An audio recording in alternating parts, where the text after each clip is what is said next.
Alice in Borderland left fans stunned with its mind-bending finale, but that final Joker card changed everything.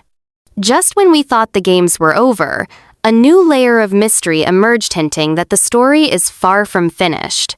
In this video, we're breaking down the biggest clues, wildest fan theories, and what Season 3 could have in store.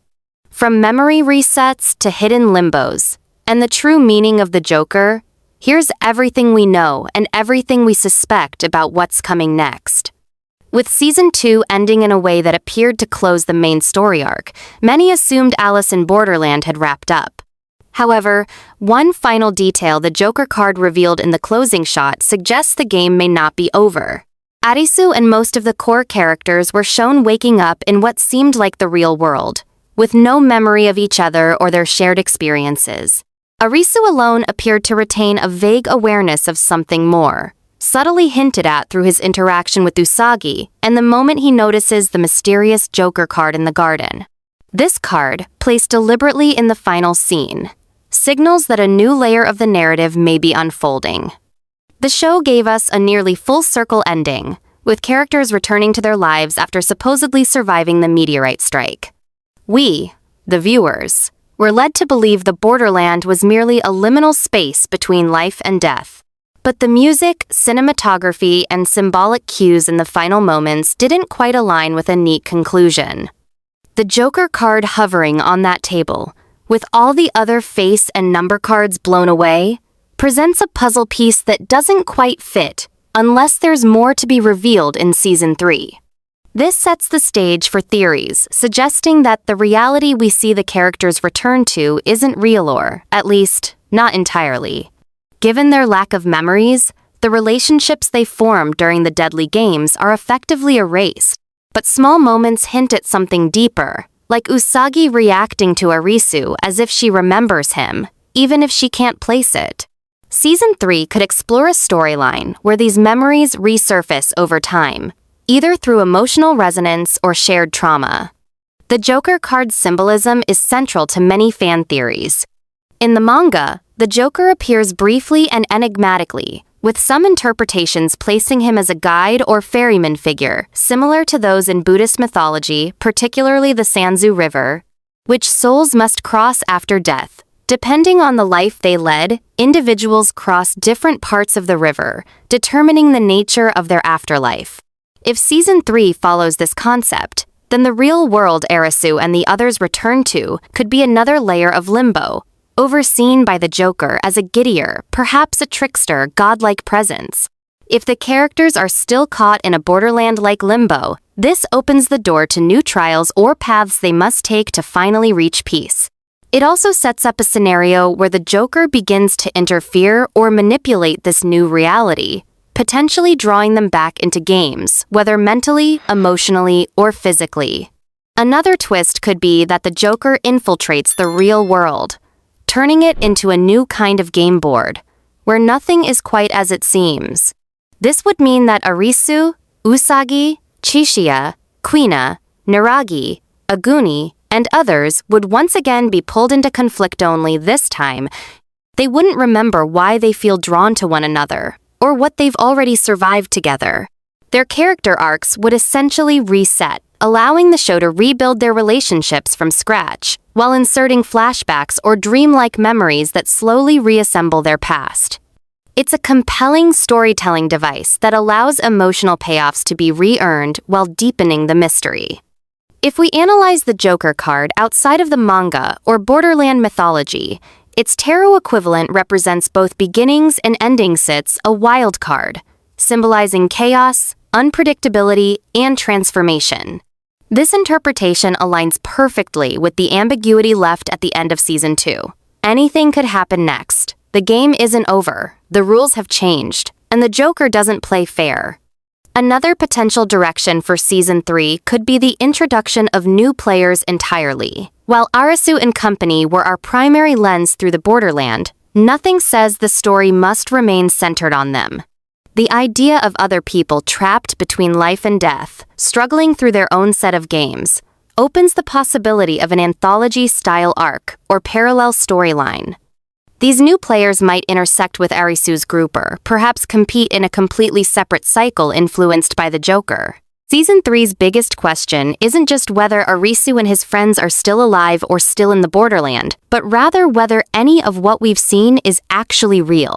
The show has layered its narrative with reality-questioning moments, dream logic, and symbolic storytelling.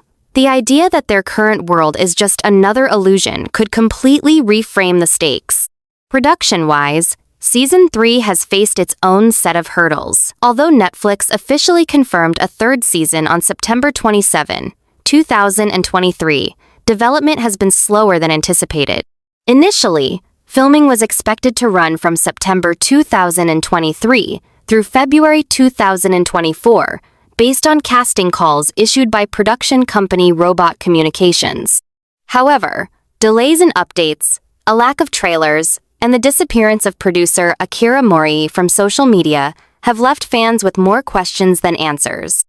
The release pattern for Alice in Borderland has so far followed a 2-year cycle, with Season 1 arriving in December 2020 and Season 2 in December 2022.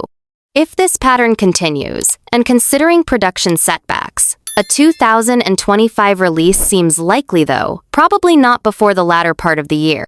As for the cast, Kento Yamazaki, Arisu, and Arisu Usagi have been confirmed to return. These two characters form the emotional core of the series, and their dynamic has grown steadily from mutual distrust to a deeply bonded partnership. The chemistry and personal growth seen in their journey is too integral to abandon. While others like Chishiya, Kuina, Naragi, Aguni, and Anne all suffered severe injuries in Season 2, they too are likely to return either in the flesh, through flashbacks, or in more surreal manifestations. Tada, who sacrificed himself in the Osmosis game and later died due to his injuries in the real world, is less likely to return unless the show takes a more symbolic or memory-based storytelling route. But considering Season 2 resurrected characters thought to be gone, like Naragi and Aguni, the door remains open for surprises. The real mystery remains the Joker who, or what he is, and how his presence reshapes the story. He may not be a person at all. He could be a force, a mechanism of the Borderland itself, or the architect of a new system. The show might even frame him as the final antagonist or game master, and if so, it could require one final game or a series of them for the characters to finally earn their true return to life. With the manga having already concluded, Season 3 represents a significant departure. The show is now in original territory, guided by director Shinsuke Sato, who returns along with his creative team. Sato has previously adapted popular manga titles like Bleach, Death Note, and Kingdom into live-action formats, but Alice in Borderland has arguably been his most impactful and globally successful work. His challenge now lies in creating a storyline that honors the manga's tone and complexity, while offering something new for fans who already know how the original story ended.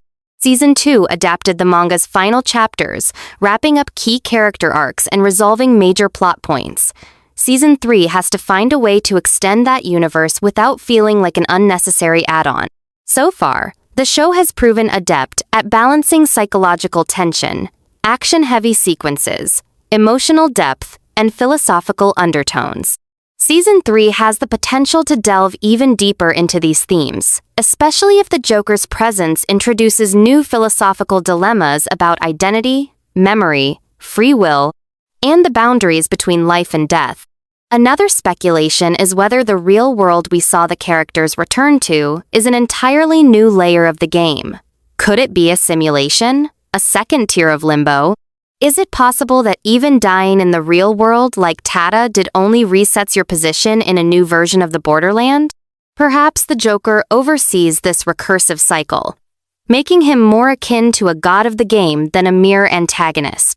It's also worth considering how technology or altered perception could play into Season 3. With the Joker representing chaos, the new set of games might blur the lines between mental and physical challenges, dream and waking life, emotional trauma and tangible risk.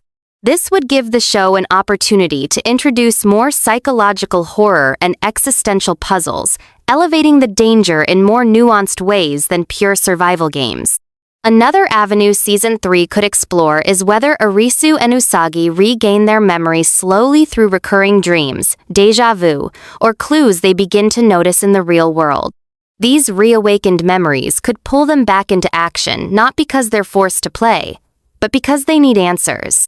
This internal drive to uncover the truth could lead them back to others who share similar fragmented memories, gradually reuniting the team.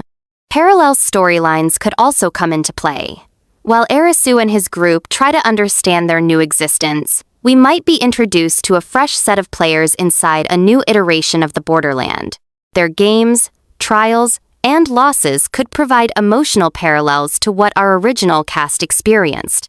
Eventually, these threads could intersect, either in a shared reality or in a crossover of narratives tied together by the Joker. Whether Season 3 leans more into philosophical themes or action-packed drama, it will need to maintain the emotional gravity and character-driven stakes that made Seasons 1 and 2 so compelling. With the face card citizens defeated and the world seemingly restored, the challenge for the show now is to prove that there's still a game worth playing. The Joker card could be the show's way of saying, "You thought this was the end, but it's only the beginning."